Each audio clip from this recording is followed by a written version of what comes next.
Hi there, I'm Laura from LinguaBest, and today's lesson is really useful. We'll have the chance to check 10 of the most common grammar mistakes learners make, even those people who are advanced and fluent in English. See if you make these mistakes too, and let's try to fix them. And now, the million-dollar question is it the end of the world if I make mistakes? Guys, of course not. I made lots of mistakes when I was learning English. My students make mistakes all the time. It's normal. It's part of the learning process. We learn by doing. We learn by trying. And people will understand what you mean, even though it's not perfect, so it's not a big deal. However, if we see together a few tricks that can help you avoid some of those very common mistakes, your English will sound more advanced and you will feel more confident.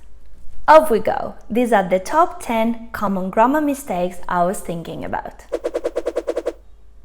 But where are the mistakes? They are hidden. They are camouflaged in the sentences. Are you ready to help me find them? So let's get down to work. But before, make sure you've subscribed to our channel and your notifications are on, so you can be updated with our latest videos. And if you watch the video till the end, you and I are going to practice what we've learned in this lesson. And our sentence number 1 is, I didn't see nobody. What's wrong here? Exactly. Didn't and nobody. It's a double negation. Remember, in English we cannot use two negative words in the same sentence. We should say something like, I didn't see anybody, or I saw nobody. Help me with these other two examples.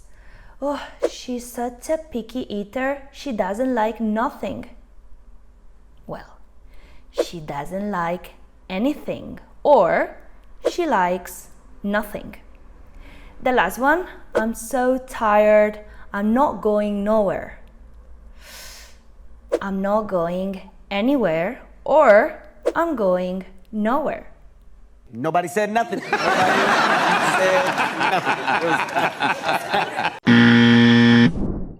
Our sentence number 2 is, when I will get home, I will phone you. Anything fishy there? This one's hard. This is a typical mistake even at high levels. The problem here is will. When we use when, referring to the future, we can never continue using will. We must use a present. The right option would be, when I get home, I'll phone you. This is a future clause and it has a similar structure to first conditional. If you are ready, let me know. When you are ready, let me know. If and when are followed by the present. The meaning would be a bit different because if you're ready, let me know conveys the condition that you might be ready or not. When you are ready, let me know, for sure you'll be ready at some point. When that moment comes, when you're ready, let me know. Let's see now 2 more examples. When I will finish university, I'll go on a gap year. When I finish university. When I will see you, I'll give you a big hug. When I see you, I'll give you a big hug. Come on, hug, hug. Give me a hug. Our sentence number 3 is, can you say me your name? Did you catch the mistake? Correct. The problem here is the verb pattern. We're using the verb say, and say can never be followed by the person as an object. In this case, me. You cannot say me. We should use, for example, the verb tell. Tell me. Can you tell me your name? Let's see a few more examples. Can you say me why this is wrong? Can you tell me why this is wrong? I will say you where the party is. I will tell you where the party is. I need to say him that I love him. I need to tell him that I love him. Another possibility is using say to someone something. For example, can you say to me why this is wrong? Or I will say to you where the party is. I need to say to him that I love him. Oh, okay.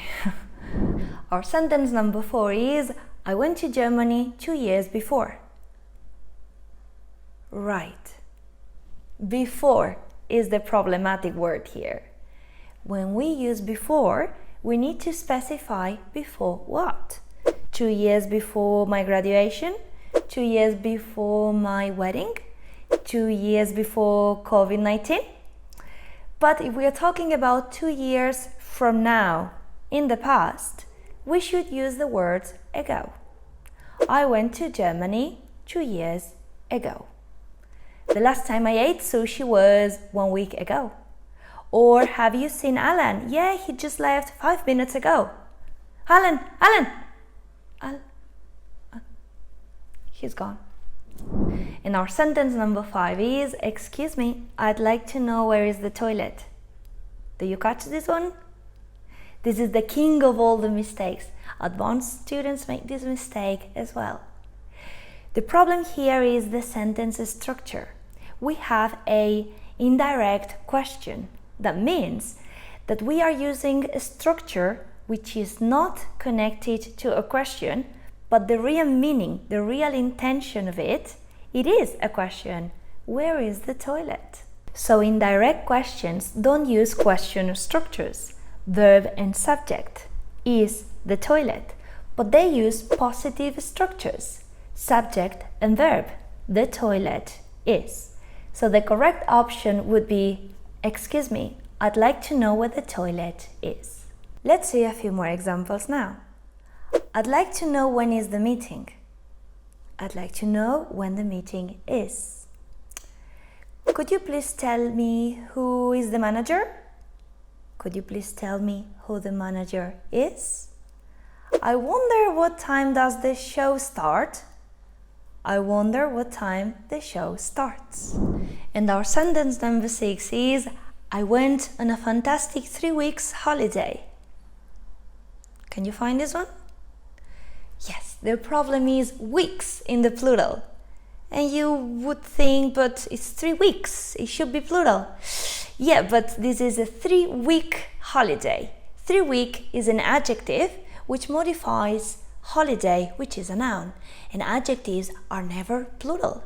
So we should say, I went on a fantastic 3-week holiday. Other examples would be, I'm looking for a 2-bedroom apartment. I'm looking for a 2-bedroom apartment. Or, I have a 10 minutes meeting. I have a 10-minute meeting. Or, I want $1 million house. I want $1 million house. Our sentence number 7 is, do you have many pairs of shoes? Yes, a lot of.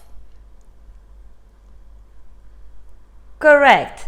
A lot of is a quantifier, which means many in this case, as well as much. But the typical mistake is when we say a lot of and we stop right there. When you say of, you need to say of what? I have a lot of shoes. I drink a lot of water. I watch a lot of movies. Another possibility would be not to say of at all. And then we can stop the sentence right there. For example, I don't want to buy more shoes. I have a lot. How much water do you drink? I drink a lot. Or, wow, I love movies. This week I've watched a lot. Horror movies. Our sentence number 8 is, I look forward to see you at the party. Correct.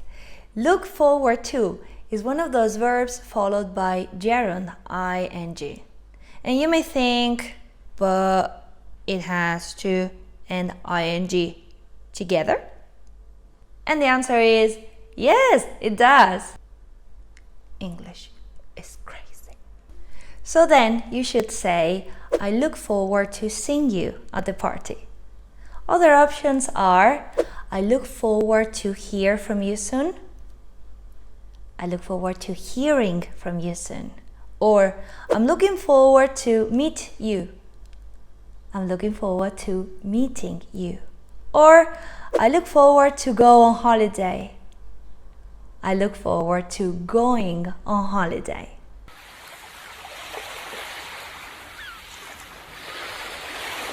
Or number 9 is I have a good advice for you. What's wrong here? Right, the word advice. Advice is not countable, so we cannot use numbers with it. We can't say an advice, 2 advices, 3 advices. No, we cannot. We need to use the word some instead.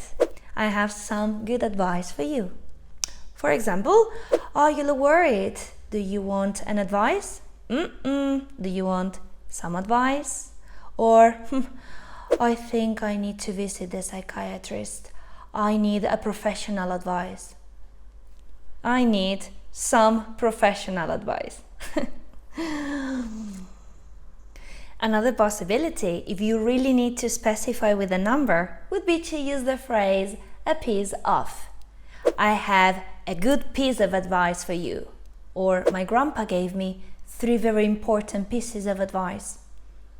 Be honest, be always yourself no matter what, and fight for your dreams. And our last sentence is I must go. I'll see you later. Can you see this one? Correct. Must is a modal verb, and we can never use a modal verb followed by to. Then we should say I must go. I'll see you later. Other modal verbs are can, may, might, would. All of them are followed by bare infinitive without to. Let's see a few more examples. I can't to drive. I can't drive. I must to call my mom. I must call my mom. I may to learn Italian one day. I may learn Italian one day. Bella. And that's all for today. Here we've seen some examples representing different aspects of English grammar. And if you think, but how can I learn them all? Well guys, little by little, with patience and practice, everything is possible. And hey, looking at the bright side, you might have learned a few ones today, so well done! Down there in the description box, you can find an activity I've prepared for you where you can practice not making the top 10 mistakes we've learned today. Comment with your answers and I'll personally take a look and see how well you've done. If you like this video and want to see more, make sure you subscribe to our channel Linguverse and hit the bell for notifications so you can know when there is a new lesson ready for you. Remember to follow us on social media where you can find lessons, games and more challenges. Thanks for watching and bye for now!